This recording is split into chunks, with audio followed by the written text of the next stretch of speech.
Hola a todos, aquí les comparto un spoiler de esta serie GL Clearville basadas en la novela.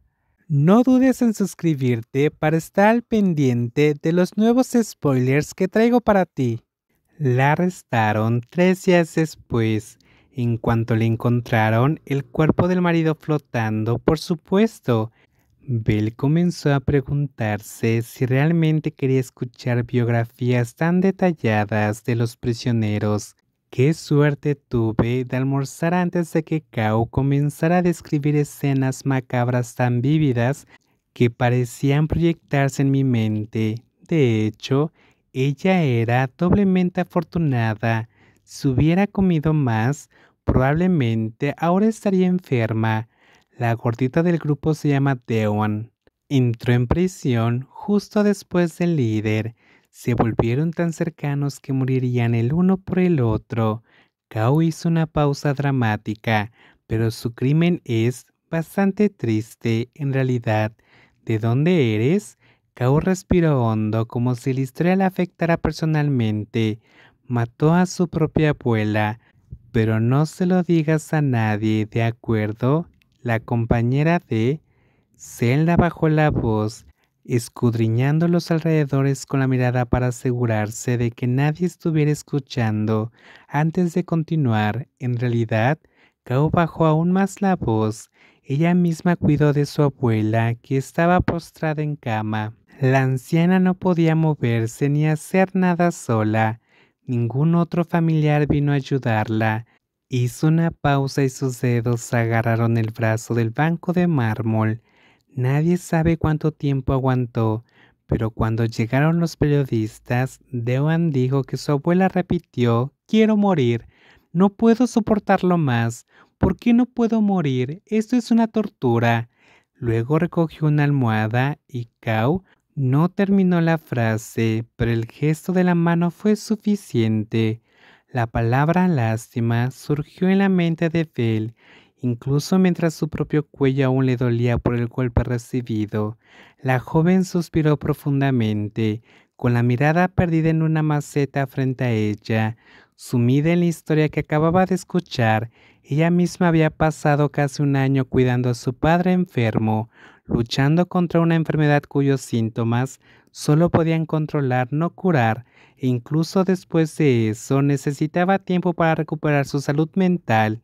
Belle se miró las manos, consciente de que su experiencia no era nada comparada con la de cuidar a su paciente postrado en cama durante años. ¿Qué había sacrificado esta persona? Salud física, cordura, años que podían haberse dedicado a otras cosas, todo consumido por la tensión constante. Y la última del grupo, debe de tener más o menos mi edad, ¿no? Cambió de tema bruscamente, intentando disipar esos pensamientos pesados. Recordó algo que Deun había dicho sobre la relación entre Kao y la menor del grupo. Lleva tiempo atrapada contigo, ¿recuerdas? Ahora era Belle quien se sentía incómoda. No sabía si Kao quería hablar de ello. Quizás habían sido cercanas en el pasado, pero los comentarios sobre la orientación sexual de Kao eran un tema delicado.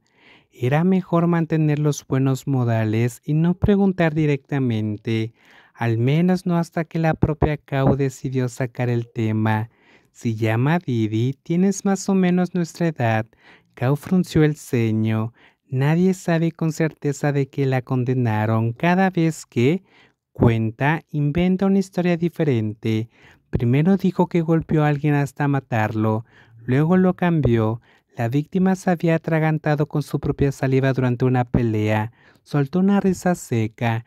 La gente piensa que exagera para parecer más peligrosa. Quiere ser visto como una asesina, ¿sabes? Aquí el miedo es respetado. Belle no se sorprendió.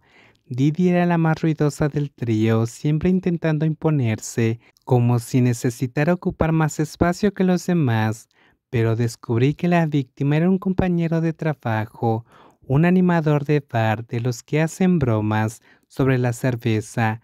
Kao bajó la voz al principio. Didi era la mejor pagada en la casa, hasta que apareció un novato y le robó los clientes. Primero fueron solo chismes, luego sabotaje. Incluso puso laxantes en la bebida de la pobre muchacha. Kau apretó los puños, imitando el tono dramático de Didi. El día del crimen, la niña fue a exigir explicaciones, pero la pelea se intensificó y terminó con la otra chica muerta. Todo por unas cuantas bofetadas, dice ella. Belle vio la ironía en la historia, muy diferente de la forma en que Kau había hablado de las otras dos. Era obvio que esta historia venía directamente de la fuente. Didi tratando de justificar lo injustificable. El tribunal la condenó por homicidio involuntario, sin intención de matar. Kau puso los ojos en blanco. Lo odia. Los otros dos del grupo fueron condenados por homicidio premeditado, asesinato, así que sigue inventando versiones sangrientas para que coincidan. Patética. Eso también existe, ¿eh? Belle finalmente entendió el verdadero significado de cada cabeza, una sentencia, y eso fue solo su primer día en prisión. Tantas cosas estaban sucediendo a la vez que apenas podía procesarlo. No fue como cambiar de escuela, donde podía imaginar un nuevo comienzo. Aquí era peor, mucho peor. Tenías que lidiar con gente que podía odiarte solo por chocar con ellos o mirar accidentalmente en tu dirección, o en su caso, simplemente por sentarse en el lugar equivocado y molestando a alguien.